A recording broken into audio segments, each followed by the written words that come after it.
Greetings and welcome to Take-Two Interactive's third quarter fiscal year 2013 earnings call. At this time, all participants are in a listen-only mode. A brief question-and-answer session will follow the formal presentation. If anyone should require operator assistance during the conference, please press star 0 on your telephone keypad. As a reminder, this conference is being recorded. It is now my pleasure to introduce your host, Hank Diamond, Senior Vice President of Investor Relations and Corporate Communications for Take-Two Interactive. Thank you, sir. You may begin. Good afternoon. Welcome and thank you for joining Take-Two's conference call to discuss its results for the third quarter of fiscal year 2013 ended December 31st, 2012. Today's call will be led by Strauss Zelnick, Take-Two's Chairman and Chief Executive Officer, Karl Slatoff, our Chief Operating Officer, and Lainie Goldstein, our Chief Financial Officer.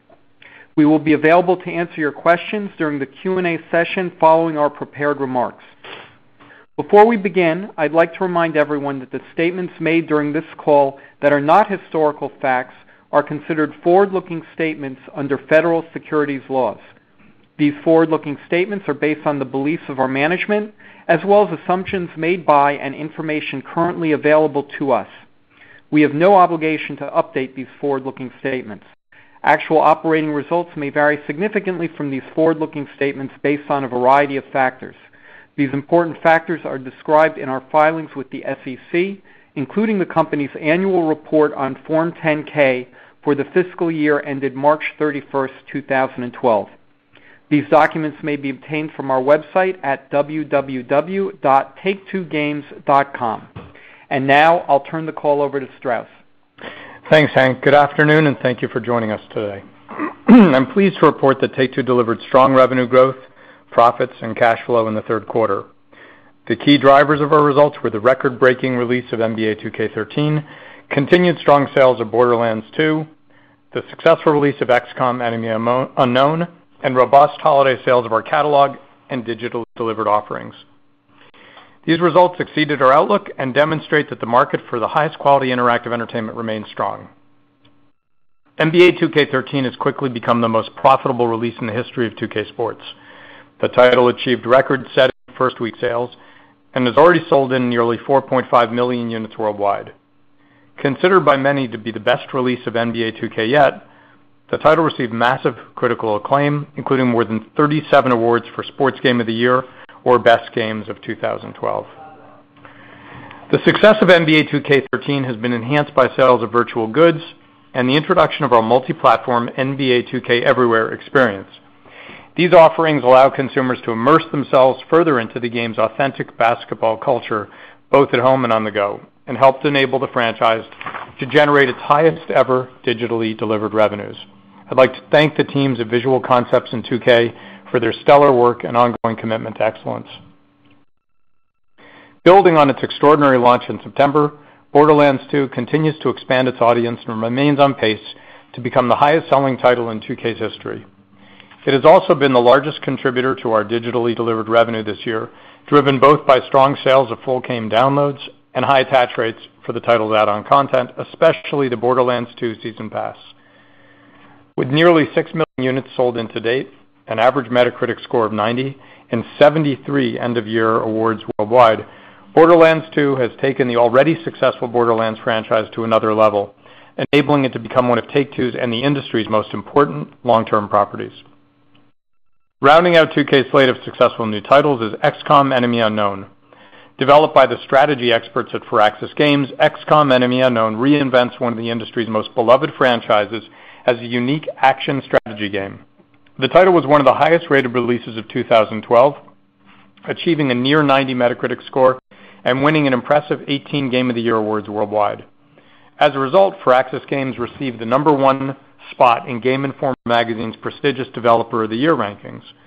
A commercial success, XCOM Enemy Unknown has generated particularly strong digitally delivered sales and is being supported with a popular add-on content campaign.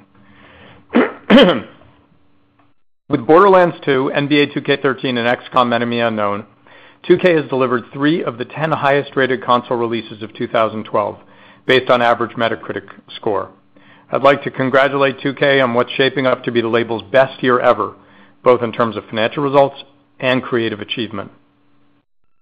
In addition to new releases, an important driver of our third quarter results was strong holiday demand for our popular catalog offerings.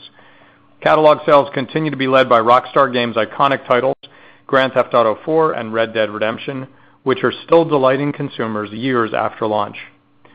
Our diverse portfolio of catalog titles is a valuable asset that sets Take-Two apart from the competition and provides the company with a meaningful and relatively stable revenue and profit stream in virtually every period.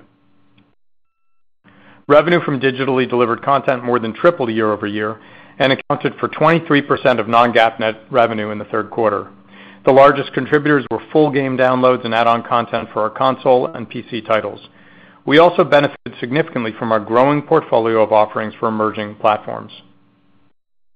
During the third quarter, we released several successful titles for tablets and smartphones, representing a range of genres, including Grand Theft Auto Vice City, Borderlands Legends, NBA 2K13, and Herd.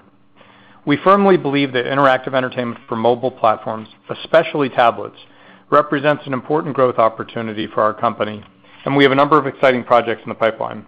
We'll have more to say about these in the coming months. We also continue to make significant progress on our online projects for Asia, highlighted by the commercial launch of NBA 2K Online on the Tencent portal in China.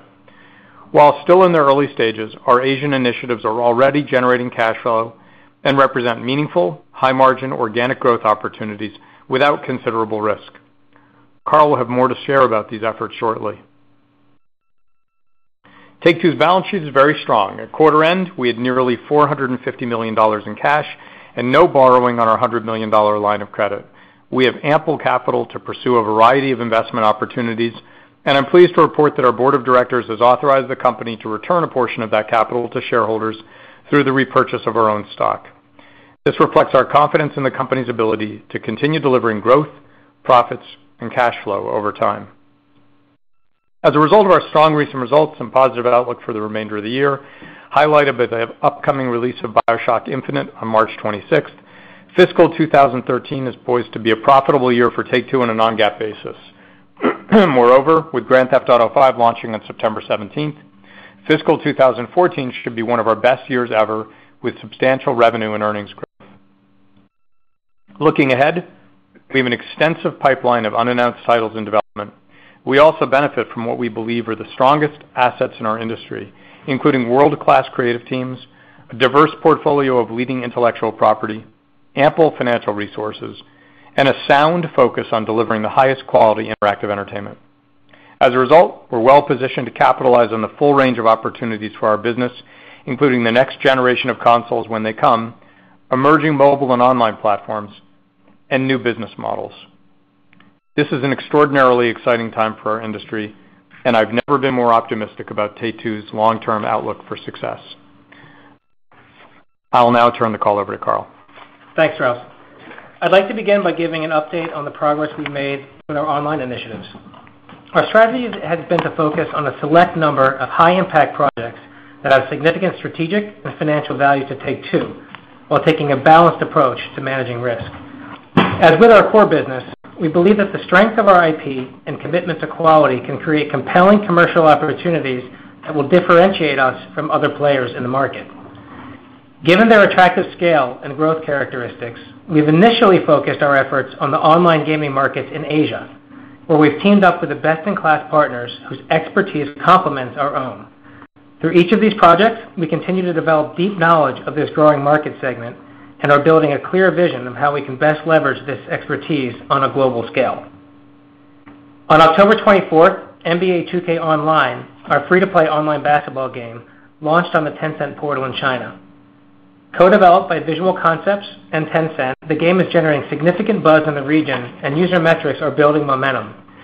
We continue to tailor gameplay based on consumer behavior and are very enthusiastic about the game's prospects to become a meaningful contributor to our profits. We plan to bring NBA 2K Online to additional markets, such as Taiwan and the Philippines. Pro Baseball 2K, our online baseball game, is being developed by Visual Concepts in partnership with Nexon Corporation in Seoul. The game entered closed beta in November in Korea and is on track for an open beta release this spring. And 2K's massively multiplayer online game, Civilization Online, continues to make progress. currently in development with our Fraps game studio and XL Games, which is led by renowned industry veteran Jake Song. Civilization Online is one of the most exciting and ambitious online game development initiatives in the region. I'll now discuss our announced pipeline of upcoming releases. On February 26th, 2K will deliver a worldwide retail release of the Borderlands 2 add-on content pack, which bundles all of the digital content previously released for Borderlands 2 onto a single disc. The Borderlands 2 add-on content pack is a must-have for Borderlands fans who haven't already downloaded the content, adding hours of additional gameplay and exciting new features for the first two add-on campaigns, Captain Scarlet and her Pirate's Booty, and Mr. Tor's Campaign of Carnage. On March 5th, 2K Sports will release Major League Baseball 2K13 for the Xbox 360 and PlayStation 3. The title will feature Tampa Bay Rays Cy Young award-winning pitcher David Price as cover athlete and will once again be supported with a perfect game challenge, 2K Sports' groundbreaking $1 million competition. We're pleased to enter into this new, mutually beneficial agreement with various entities associated with Major League Baseball, and we expect Major League Baseball 2K13 to contribute to the profitability of 2K Sports. From Irrational Games, the makers of the highest-rated first-person shooter ever, BioShock Infinite is set to release March 26th. Consumer enthusiasm and buzz for this launch continue to grow by the day, and we expect the title to be a significant critical and commercial success. In addition to a series of special editions that are currently available for pre-order, fans can purchase BioShock Infinite Mind in Revolt, an ebook prequel to the title, which will be available for the Amazon Kindle beginning February 12th and is free for those who pre-order the game through Amazon.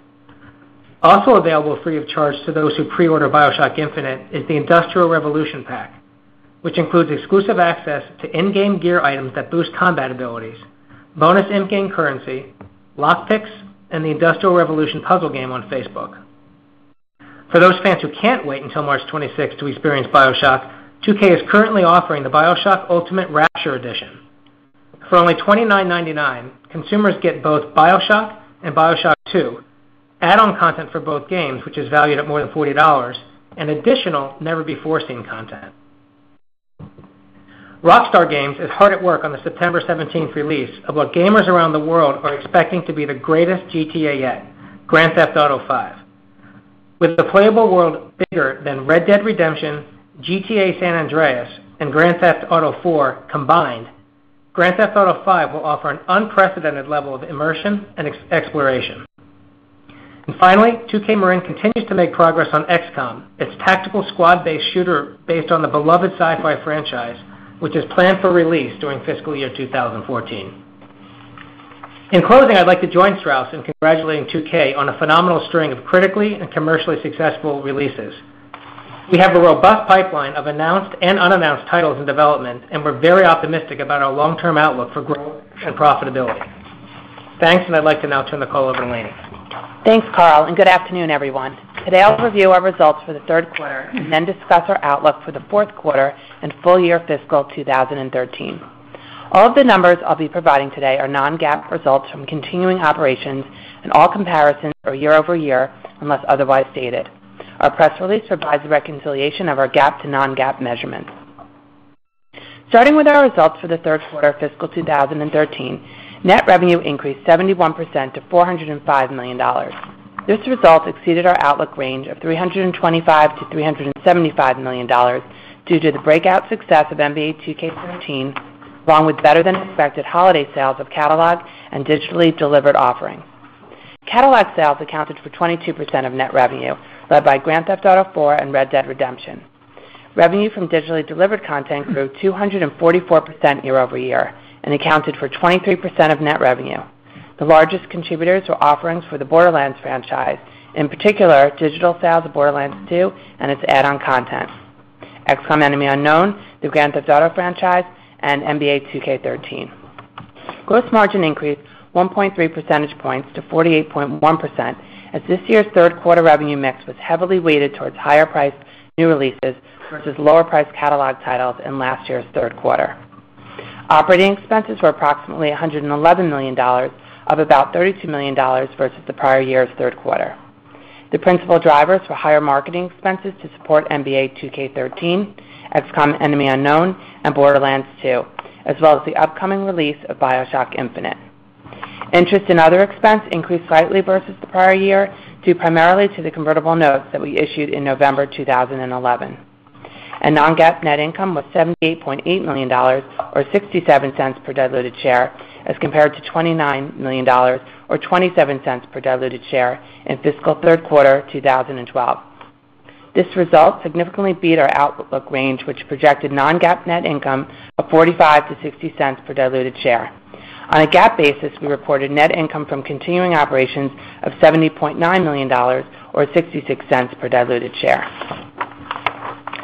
Turning to some key items from our balance sheet, at December 31st, 2012, as compared to September 30th, 2012, our cash balance increased to $448.7 million. Our accounts receivable balance decreased to $94.2 million, primarily reflecting cash collected from receivables associated with the release of Borderlands 2 near the end of the second quarter and the releases of NBA 2K13 and XCOM Enemy Unknown near the beginning of the third quarter. Inventory decreased to $29.7 million, reflecting the shipment of stock on hand for the releases of NBA 2K13 and XCOM Enemy Unknown and replenishment orders of Borderlands 2. And software development costs and licenses decreased slightly to $274.1 million, reflecting the amortization of development costs for our third quarter releases. Now I will review our financial outlook for the full year and fourth quarter fiscal 2013, which is provided on a non-GAAP basis. We are increasing the low end of our outlook range for fiscal 2013 to reflect our strong recent business trends. We now expect non-GAAP revenue to range from $1.15 billion to $1.2 billion and non-GAAP net income to range from 5 to 20 cents per diluted share. Turning to the details of our full-year outlook, our expected revenue range assumes the on-time release of the titles we have announced to date. We expect the revenue breakdown from our labels to be roughly 25% from Rockstar and 75% from 2K. We expect our geographic revenue split to be about 60% United States and 40% international. We expect gross margins in the low 40s. Total operating expenses are expected to increase by approximately 32% from fiscal 2012, primarily driven by higher marketing expense to support our new releases and the $15 million one-time contractual obligation recognized in the first quarter. Selling and marketing expense is expected to be about 21% of net revenue using the midpoint of our outlook range. And we project interest and other expense of approximately $13 million, tax expense of about $5 million, and a share count of approximately 92 million, which includes 6 million of participating shares for our unvested stock-based compensation awards. Turning to our outlook for the fourth quarter of fiscal 2013, we expect to deliver non-GAAP revenue ranging from $235 to $285 million and non-GAAP net income ranging from 10 cents to 25 cents per diluted share. The majority of our revenue in the fourth quarter is expected to come from the release of BioShock Infinite, continued sales of NBA 2K13 and Borderlands 2, and the release of Major League Baseball 2K13. We expect fourth quarter gross margins in the mid to upper 40s. Total operating expenses are expected to increase by approximately 23% from the prior year's fourth quarter, driven primarily by higher sales and marketing expense to support our recent and upcoming releases. Selling and marketing expense is expected to be about 19% of net revenue based on the midpoint of our outlook range. Our fourth quarter outlook also reflects interest and other expense of approximately $3 million, tax expense of about $1 million, and a share count of approximately 120 million, which includes 7 million of participating shares for our unvested stock-based compensation awards and 26 million shares representing the potential dilution from our convertible notes under the if-converted method of accounting. In closing, we are very pleased with our recent business performance. Our better-than-expected results in the past 2 quarters and strong sales outlook have enabled us to overcome our first quarter loss and deliver profits for the full year on a non-GAAP basis. We expect to deliver significant revenue and earnings growth in fiscal 2014 and returns for our shareholders over the long term. Thank you. Now I'll turn the call back to Strauss. Thanks, Karl and Lainie. Our strategy of delivering a select portfolio of the highest quality entertainment experiences continues to serve us well. and remains one of the core values of our organization. We strive diligently for excellence with each release, and while that's not a guarantee for success, it has proven to be the predictable outcome. We continue to balance our creative passion with the rigor and discipline to deliver profits and value to our shareholders over time. I'd like to take a moment to thank our colleagues for their dedication and hard work, and our shareholders for their continued support. And we'll now take your questions. Operator? Thank you. We will now be conducting a question and answer session. If you would like to ask a question, please press star 1 on your telephone keypad. A confirmation tone will indicate your line is in the question queue. You may press star 2 if you would like to remove your question from the queue. For participants using speaker equipment, it may be necessary to pick up your handset before pressing the star keys. One moment, please, while we poll for questions. Thank you. Our first question comes from the line of James Hardiman with Longbow Research. Please proceed with your question. Hi, good afternoon, and thanks for taking my call, and congrats on another great quarter. Couple quick questions here. Talk a little bit about the move of Grand Theft Auto out of the spring window that you had previously talked about and into September. Maybe give us a little bit of the puts and takes, I guess, A, from a competitive window standpoint, and B, just given the fact that there's likely to be some next-generation consoles that are going to be coming out shortly after the September release, and ultimately how we should think about the strategy as you're trying to straddle sort of the current generation and the next generation. Yeah, thanks, James. Look, Grand Theft Auto stands alone. It's a unique property, and I think we're all extraordinarily excited about this title, and we think it's just going to blow people away, frankly, at a level I don't think anyone properly anticipates yet. And the reason that the title is coming out in September is because that's the time required to make sure it's everything everyone expects and then some. As it happens, I think September is a great window. The fact is it's a very open field that early in the fall.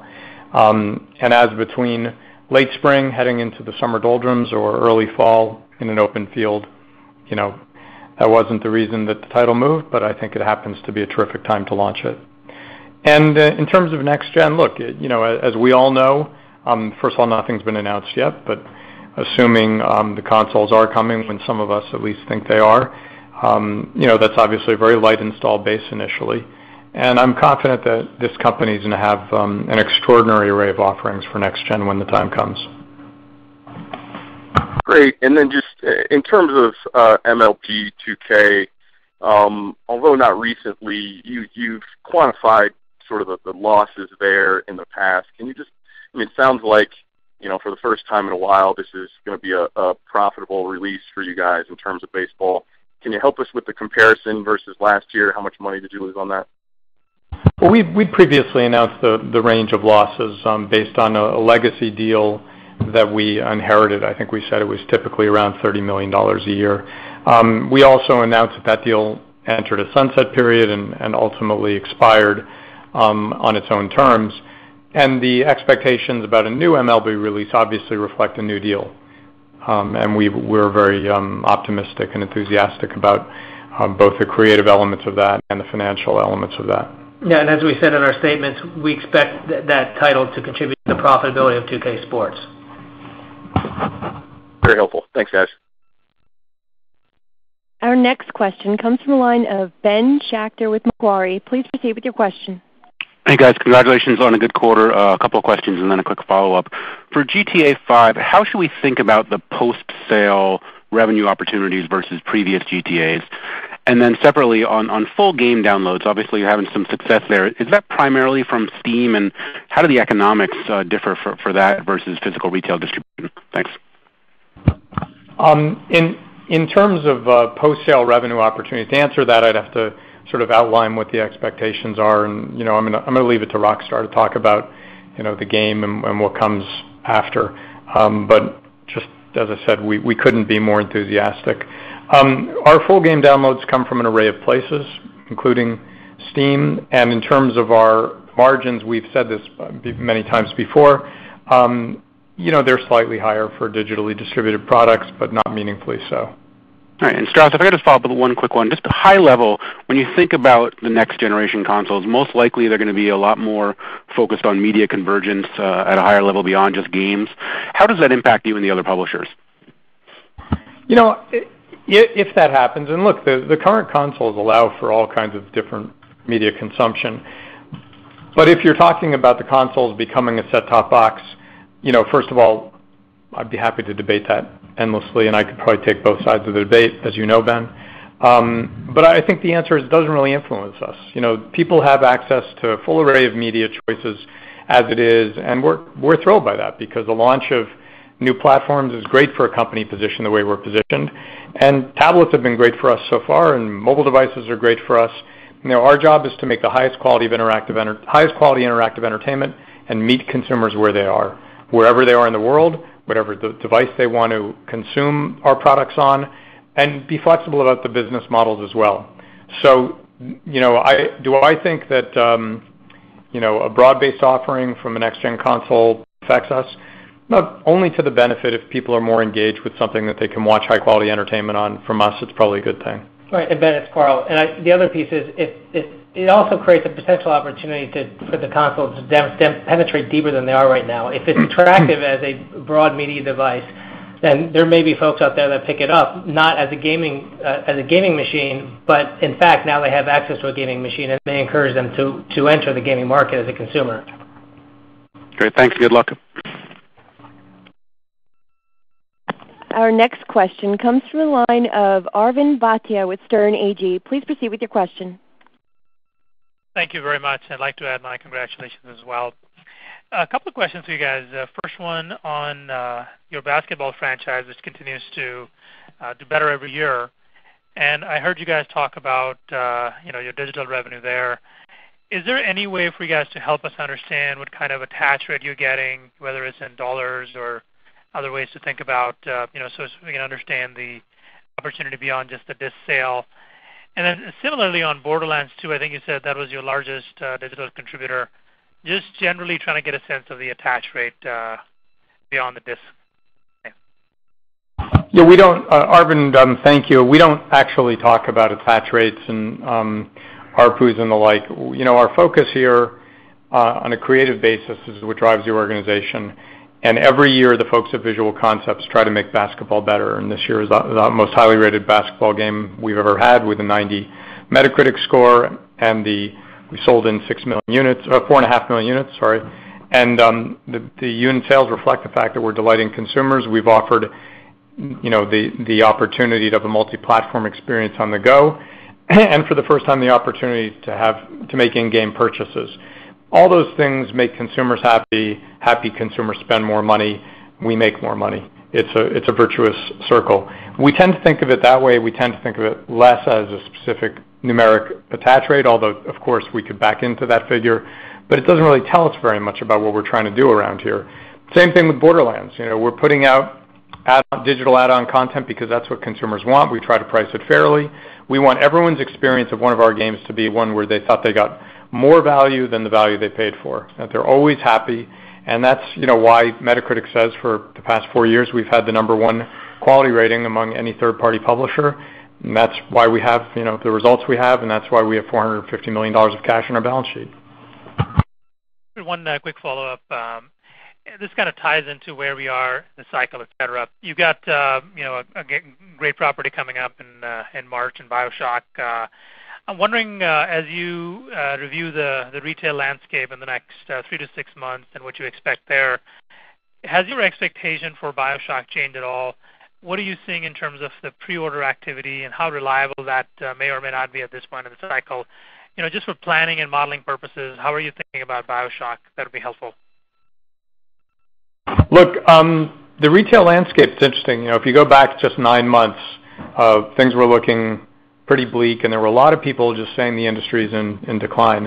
And we denied that was the case, certainly not our view. Our view was the industry had some disappointments, and frankly, you know, we'd had some disappointments. This is an industry that, like all entertainment businesses, relies upon hits for its health and well-being. And it's further complicated by the nature of the hardware console cycle, and we are heading into the late stages of that cycle. All that said, there's a huge installed base, and you give people what they want, they come out for it. This quarter is living proof of that. BioShock Infinite is shaping up really well. The buzz is extraordinary. The title's already won a lot of awards. We have the highest expectations for it. Appreciate it, guys. Thank you. Our next question comes from the line of Daniel Ernst with Hudson Square Research. Please proceed with your question. Yes, good evening. Thanks for taking my call. A couple questions about digital.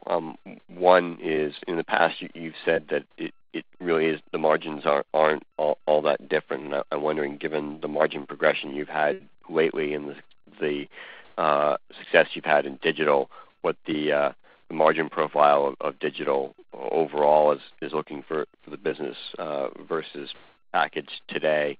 And then, two, as it relates to Borderlands and maybe more broadly in digital, what opportunities you have in creating more of an ongoing relationship with your customers. Certainly, fans of GTA or fans of Borderlands, have an affinity to that game, but do you have an opportunity in there with things like Season Pass or others, and having more of an ongoing, either relationship or billing relationship versus just kind of one-off downloads? Thanks. Daniel, it's Lainey. I'm just going to answer your first question about digital and the margins. So we have said before that we see that the margins are pretty much in line with what we see at retail margins. But from time to time, depending on the title, if the title's a hit and there's a tremendous amount of volume for the title, depending on what the cap software was to develop the download or the marketing costs, we can see a bit of a better margin than the retail. But overall, in the grand scheme, it's pretty much in line. As a percentage of revenue, it seems to be a bit stronger because of some of the deals that we have with third parties and how we're capturing the revenue on the top line. Yeah, and on your point about an ongoing relationship with consumers is a good one because, just a few short years ago, we put out a big release and that was pretty much it. Then you'd put out your catalog offerings. This company had a stated strategy to build up its catalog offerings based on the quality of what we do. And I think pound for pound we have the best-selling titles per SKU in the industry, which reflects our quality. And then we were also a standard bearer in delivering add-on content for our titles with the launch of Grand Theft Auto 4 and the downloadable content packs that came along with that. And you're wise to point out Borderlands because Borderlands itself has been a standard bearer for add-on content delivered digitally, well done. Does that mean that these games will transition into a situation where you're constantly putting out new episodes and that bridges you from release to release? We don't see the business shaping up that way, but it does mean that the life cycle is extended greatly. And we'll continue to experiment with what this means creatively for consumers. I also think as you see tablets roll out and become a more and more important game platform, that episodic treatment of games may become much more relevant for tablets given the perceived price point limitations for a tablet. But we'll see if that, we'll see if it turns out that way. What you're hearing, though, is we're not rule-based. We're flexible. We'll try anything that delights consumers as long as it fits within the rubric of the very highest quality releases in the industry. Great. Thanks for the color. And just one other follow-up on next gen.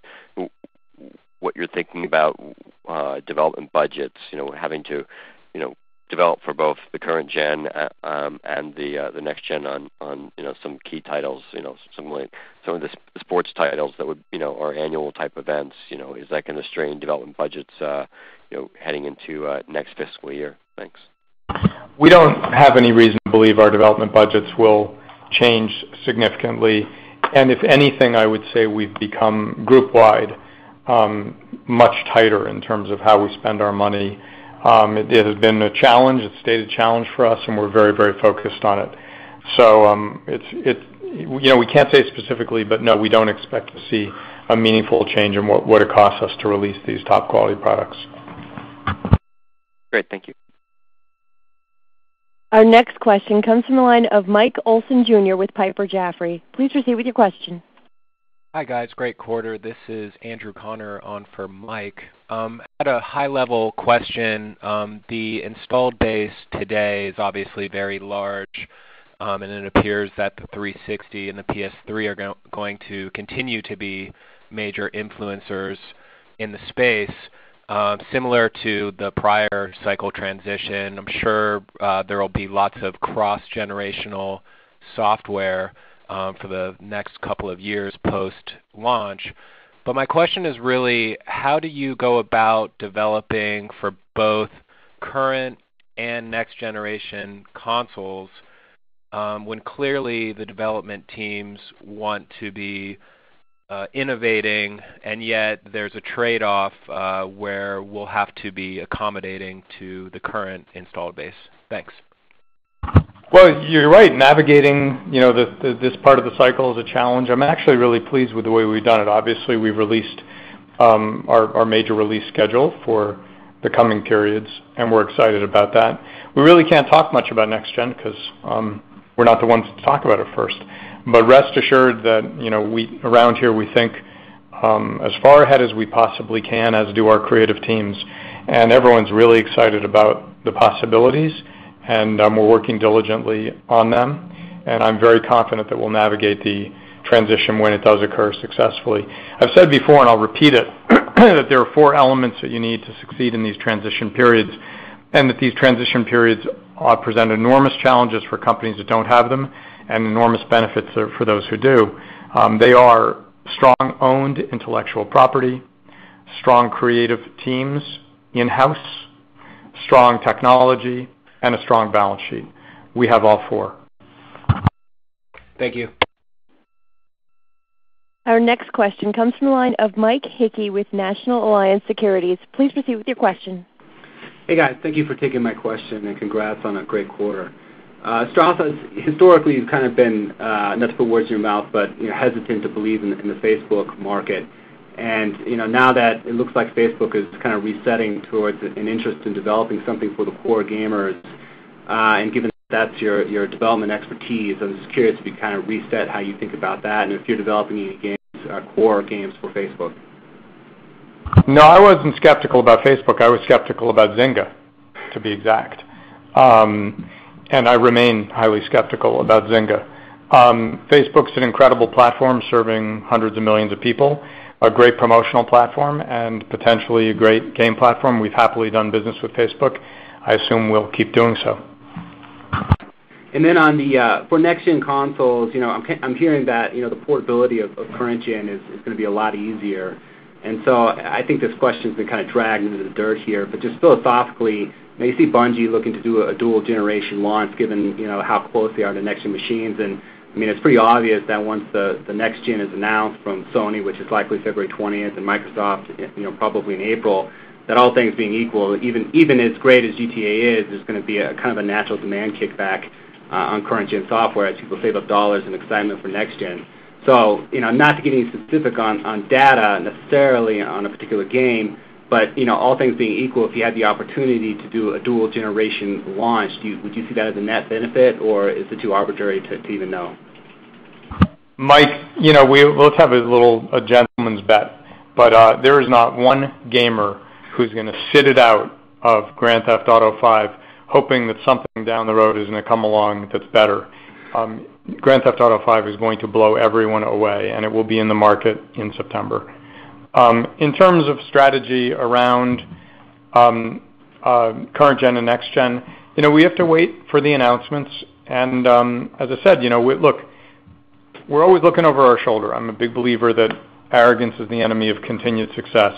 But we're planning as well as we can, and we think we're extremely well positioned. And our creative teams have a burning desire to bring consumers what they want, when they want it, and I'm convinced we're going to keep doing that. Okay. And the last question, if you would, there's kind of some non-traditional approaches to kind of controlling the living room from a games perspective, and maybe outside of that. But you have Ouya that is looking kind of do the free-to-play Droid model that's expected to drop in June.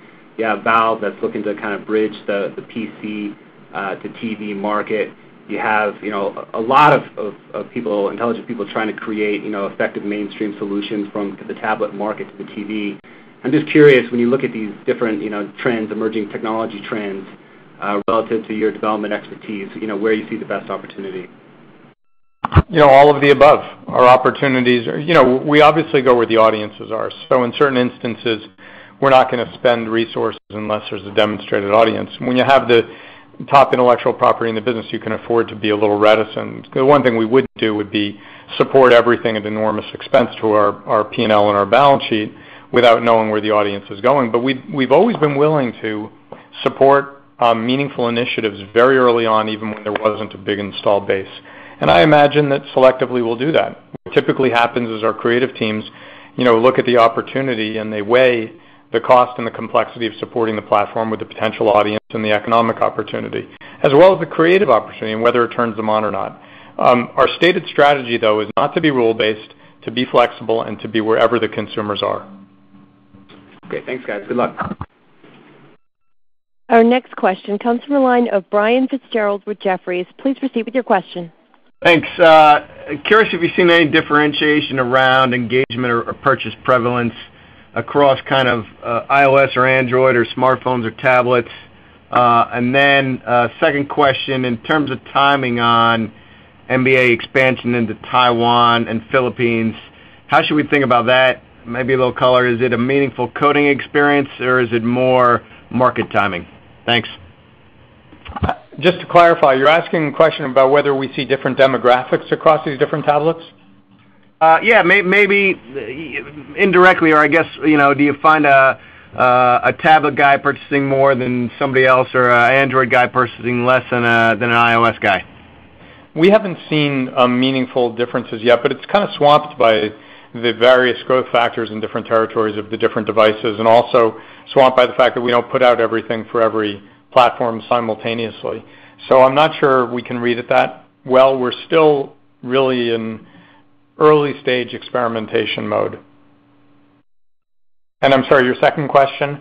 Yeah, thanks, Fraps. We haven't really talked about how we're rolling out in other territories. We do have the rights and the ability to roll out in other territories. And, we're always balancing the opportunity with the risk. It's still early days, but we're exceedingly encouraged by what we're seeing in Asia. And we're now generating revenue and cash flow from Asia. Great, thanks. Our next question comes from the line of Edward Williams with BMO Capital Markets. Please proceed with your question. Hi, this is San in for Edward Williams. I was just wondering, can you provide some more color on how NBA 2K Online is doing in Asia, perhaps how it's tracking, or what time frame we're considering to become meaningful to profit, how the economics differ in the other regions? Hi, it's Carl. As we said in our comments, we're very pleased with how the metrics are tracking NBA in China right now on the Tencent platform. In terms of how fast we're going to be rolling it out to other territories, et cetera, we really don't have anything else to say about it at this point. But like we said before, we're very pleased with how the progress we've made together with VC and Tencent. Okay, and then just how do the economics differ just between the various regions? Is it just? I'm sorry, on the NBA game? Yeah, the online. Okay, well, we are only in China right now. So I would say there's no differentiation because we're only in one market. Okay. And then just final question on digital. Can you just remind me, do you recognize the gross amount or the net amount? We recognize the net amount. Okay, great. Thank you. Our next question comes from the line of Phil Boyer with Credit Suisse. Please proceed with your question. Hi, guys. I just had a quick question. On the digitally delivered, you guys mentioned it was 23% of net revenue. I was wondering if you can give me any color on where most of that is coming from. Most of it is coming from Borderlands 2 in this quarter, and then also from our catalog. Okay. And also NBA 2K13. Okay. All right. Thank you. Mr. Zelnick, we have no further questions at this time. I would now like to turn the floor back over to you for closing comments. I just want to thank everyone for attending today's call. Obviously, we're very encouraged by the results. We have a release we're excited about in BioShock Infinite. We're very focused on that and on keeping the momentum going on our digitally delivered offerings and our catalog offerings. And, of course, we're all immensely excited about next year's releases, including but not limited to Grand Theft Auto 5. So it's a good time for us. We're very encouraged, very optimistic, and again, thank you for joining us. Ladies and gentlemen, this does conclude today's teleconference. You may disconnect your lines at this time. Thank you for your participation, and have a wonderful day.